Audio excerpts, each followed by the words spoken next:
Poly network is a cross-chain protocol that enhances interoperability between homogeneous and heterogeneous blockchain.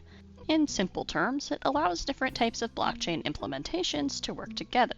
It's able to fix any issues with transactions and has become an efficient, easy-to-use system. People can use Poly network to transfer coins that are part of all different blockchain projects, such as the two most popular ones, Bitcoin and Ethereum. It doesn't issue its own tokens itself, but rather links different platforms together. And naturally, such a system that links all sorts of crypto together is an excellent target for a hack. And that is what happened. But the damage was rather temporary and served more as a lesson rather than a financially ruining situation that it very well could have been. Allow me to explain. Poly network uses something called a smart contract, which contains instructions on when to release crypto assets. One of these smart contracts is able to maintain large amounts of liquidity so that users can very easily swap and exchange different types of crypto quickly. On August 10, 2021, a hacker, who remains anonymous to this day, found a vulnerability in this smart contract and was able to override the contract instructions, which allowed crypto to be diverted right into the anonymous crypto wallet of that very hacker. This anonymous hacker was able to steal around $600 million in various cryptocurrencies. And yes, I mean various cryptocurrency. According to Forbes, $267 million in Ether, $252 million in Binance, and $85 million in US dollar coin were transferred right into the anonymous crypto wallets of the hacker. And if you're wondering, yes, US dollar coin is exactly what it sounds like. It is a cryptocurrency that is the exact same as the US dollar, but it's decentralized, so I guess that's different. Tether, a company behind the third largest cryptocurrency, blocked $33 million of stolen crypto from entering the hacker's wallet in an attempt to try to recover some of the stolen funds. This was the biggest crypto heist at the time, only surpassed by last episode's Axie Infinity heist, which happened the next year. The last crypto heist that was anywhere near this scale was on Mt. Gox and resulted in a $403 million loss that bankrupted the crypto exchange company.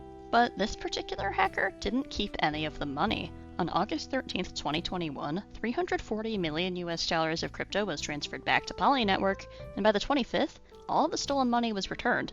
According to a tweet from the Poly network themselves, this so-called hacker was a white hat who found the vulnerability, and instead of benefiting for himself, he just wanted to let them know and teach him a lesson. This is misleading.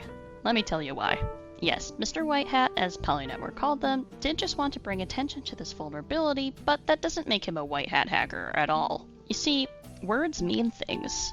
And in cybersecurity, there are debatably four different types of hats that hackers are defined by. The hackers I talk about the most on this show, by far, are black hat hackers.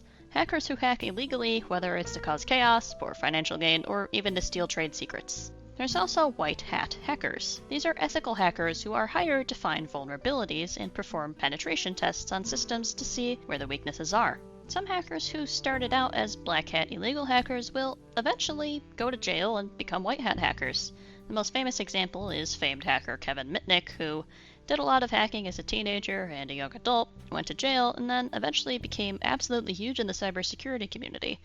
Even if you're not in cyber, you may be familiar with his name because he has a lot of training materials that corporations use. I have plans to cover Kevin Mitnick on this show eventually, but I would need to spend a lot of time researching because he's done a lot. The last type of hacker I don't discuss by name a lot, but I will sometimes give examples of them, which is gray hats. Hackers who fall in between white hats and black hats. They hack illegally, but not for their own gain.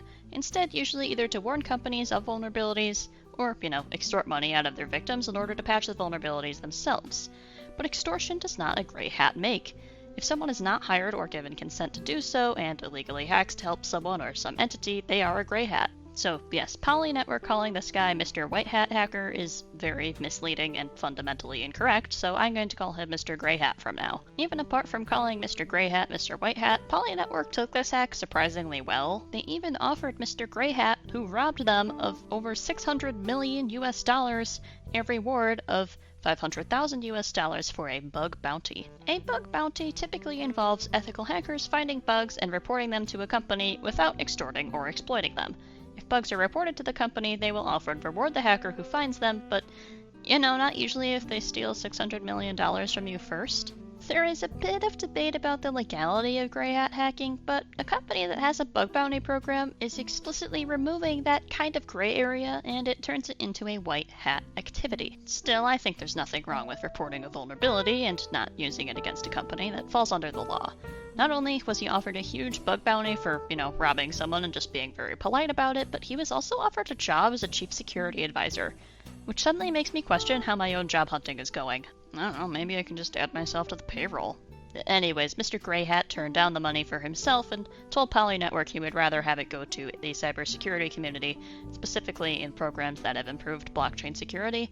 And I actually find that kind of admirable that he didn't take the money and instead wanted to give back to his community, but, he was still being a bit of a dick by stealing money from people, even as just a prank, bro. One important thing to remember is that this crypto didn't belong to Poly Network themselves. It belonged to people who were just trying to exchange their crypto for other crypto, or make transactions.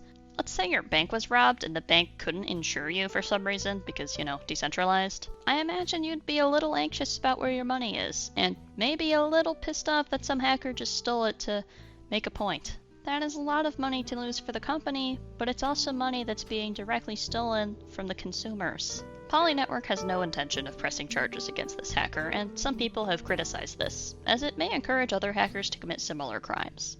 I'm not entirely sure how much water this statement holds. If it encourages people to do bug bounties, I think that's great, but yeah, theft on a massive scale with no punishments is pretty questionable precedent to set, especially since we still don't know the identity of this hacker, and we may never. So, yes, the entire situation was very, very strange. The hacker actually did a Q&A if you're interested. It's the first link in my pastebin sources. Mr. Grey Hat seems a bit of a weird character, but I was actually very interested in reading his notes and getting in his head a little bit. And speaking of sources, thank you to Forbes and Reuters for the information on this story. Those were some of my major sources. I've also retrieved information from the Poly Network's official Twitter and their blog. Thank you for tuning in to this week's episode of Bite Size Cybercrime, and until next time, stay secure.